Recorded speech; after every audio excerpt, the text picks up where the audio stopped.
Hello mga kabarya, welcome again dito sa channel natin, All Coins PH1611. Now, another commemorative coin tayo na hawak natin, 2013, Andres Bonifacio mga kabarya.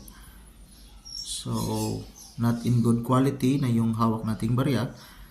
Ganun pa man, ito yung bibigyan natin ng update kung magkano yung value sa year 2013 na may good quality. Diretso na tayo kasi yung video natin sinubukan nating mas paikliin para hindi po masayang yung oras po nyo.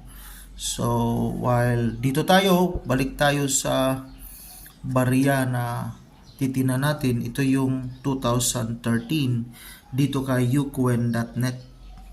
So yan yung source natin. So hindi po atin lang po yung binibigay natin na update. So ucoin.net 2013, may seller $1.95.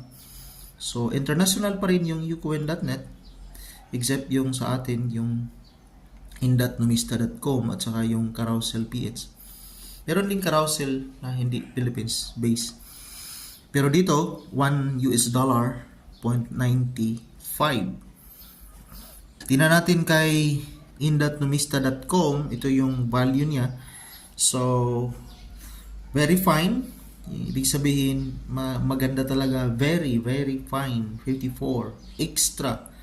Mas greater quality kay very fine. 57. Almost uncirculated. 95. Uncirculated, ito yung 120. 10 million examples ang na-produce sa ganitong klaseng barya. So, 10 peso. Andres Bonifacio, 2013. Commemorative coin mga kabarya. So ito yung update sa ganitong klaseng barya. Yan po, maraming salamat and enjoy and God bless us all.